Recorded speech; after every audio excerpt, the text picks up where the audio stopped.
Ouais, celles qui aujourd'hui ont vécu au Turkestan oriental, c'était un génocide global. Ça, il faut clair.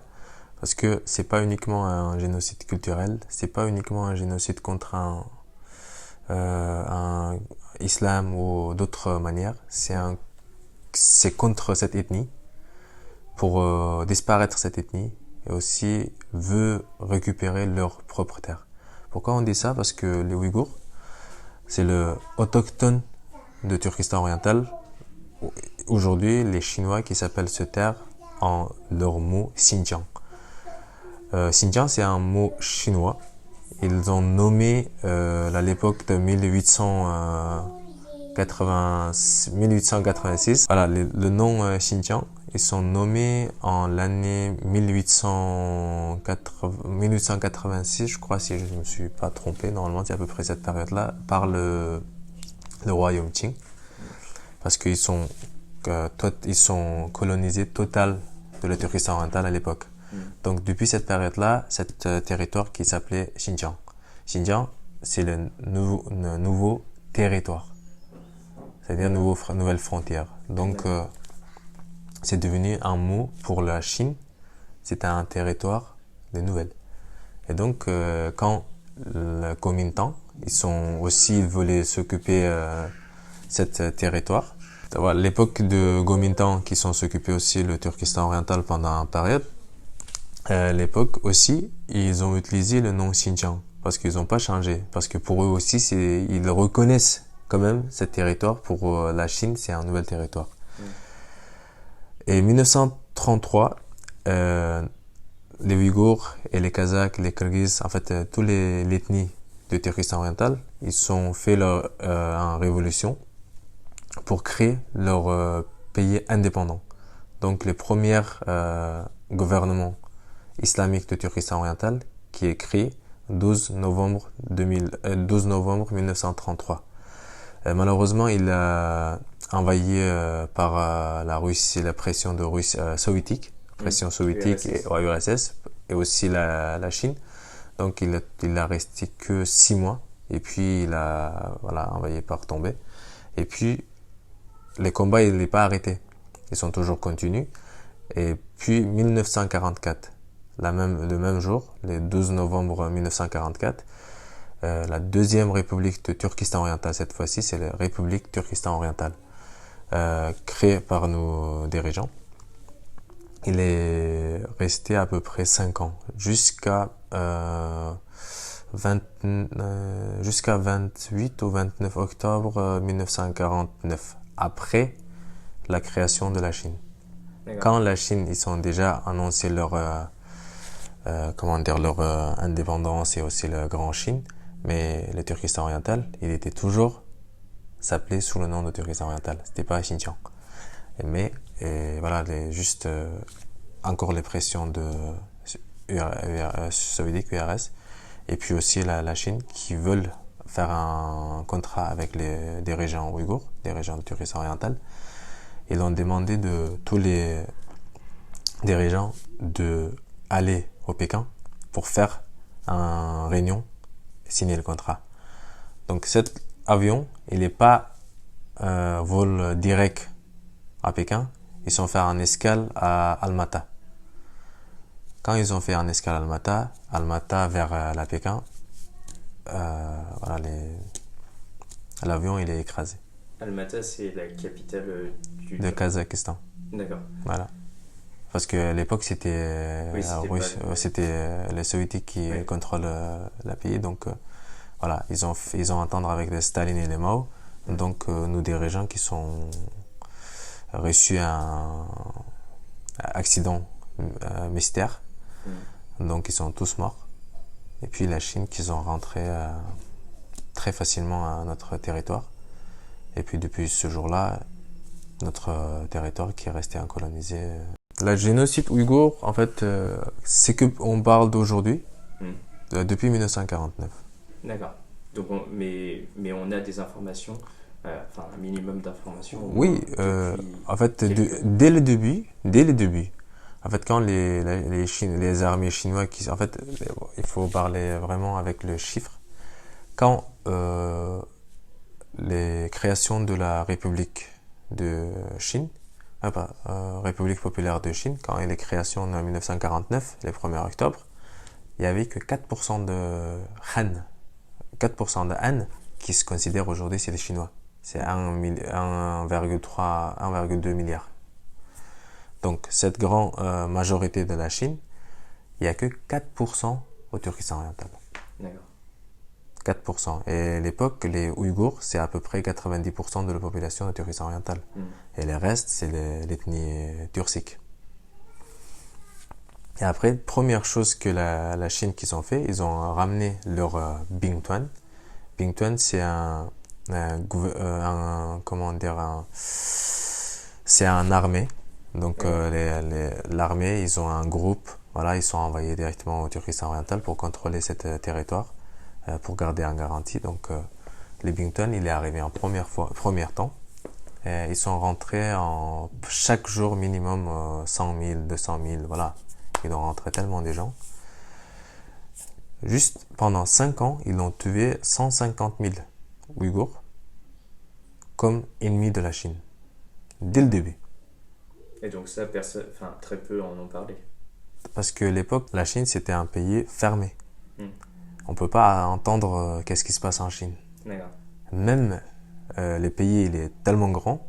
Donc, cette ville à l'autre ville, ils ne savaient même pas qu'est-ce qui se passe entre les autres villes. Et on sait qu'aujourd'hui, donc, il manque de communication. Et on sait qu'aujourd'hui, les médias sont tenus par le gouvernement. Donc... Voilà, et ça aussi.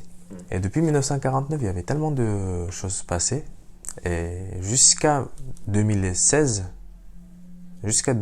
personne qui parle d'Ouïghour. Ouais, on a parlé un petit peu quand il y avait des manifestations en 2009. Même avant, il y avait de petites...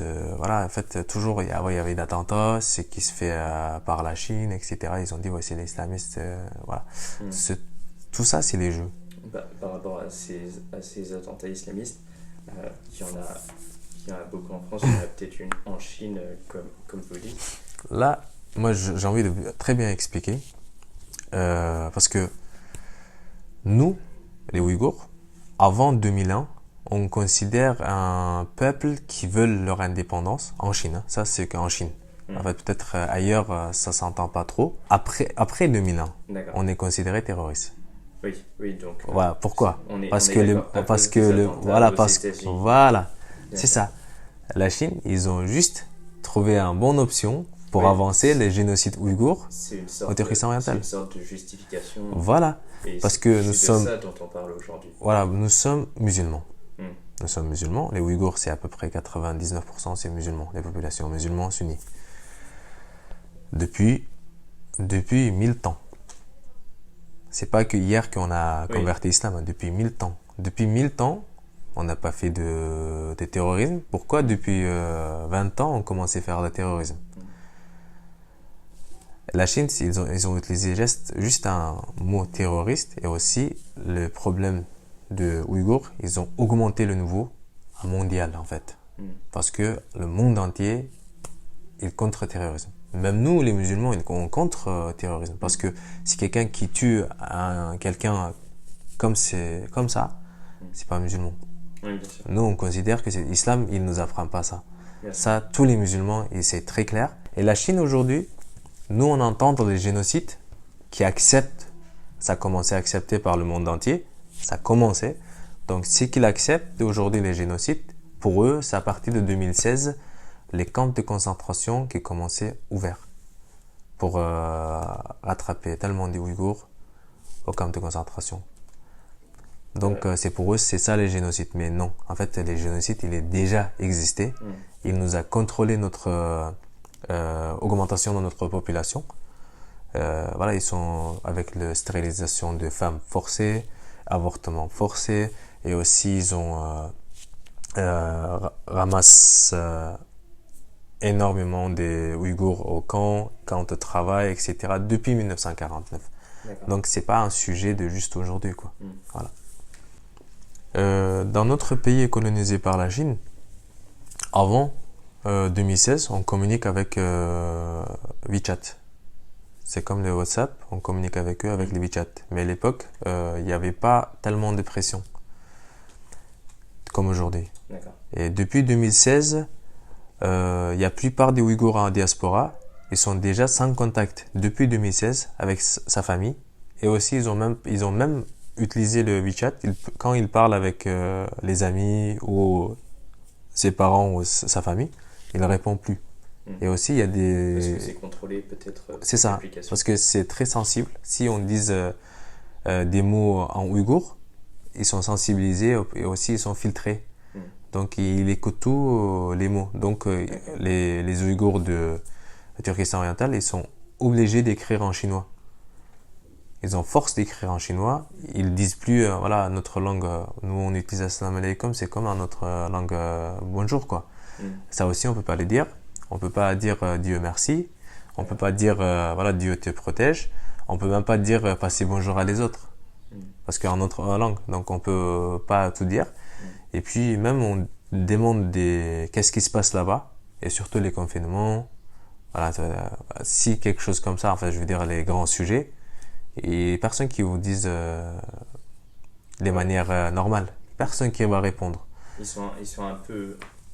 Ils sont encore plus seuls au monde depuis 2016. Donc. Voilà. D'accord. Et puis même il y a beaucoup de, en fait même il y a aussi très peu de Ouïghours. Même aujourd'hui, on peut pas dire il y a tous les Ouïghours, il ne peut pas contacter avec ses proches. Non, il y a des Ouïghours aussi qui gardaient leur contact toujours avec ses parents, et minimum. Garder ses parents, surtout ses parents, ils sont habités les grandes villes de Turkestan oriental. Ça, il peut soit ses parents. Vous, par exemple.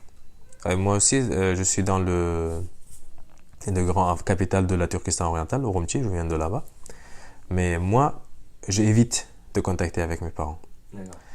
Parce que comme tout ce que je fais aujourd'hui en France et en monde entier, donc ça, moi comment dire, je veux pas que ça leur dérange.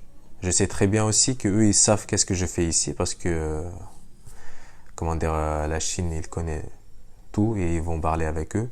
Et moi je connais très bien le caractère de mes parents, donc ils vont pas me dire tout de suite ouais qu'est-ce que tu as fait, etc.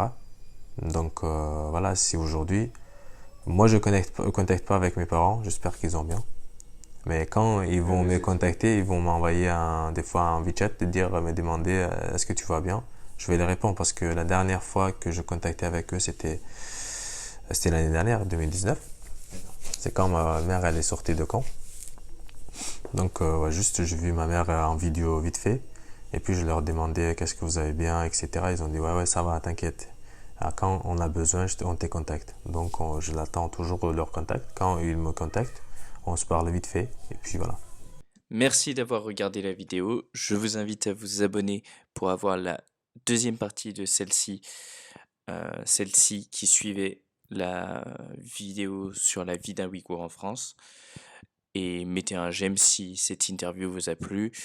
Et surtout, mettez la cloche pour après vous être abonné pour avoir la notification de la prochaine vidéo.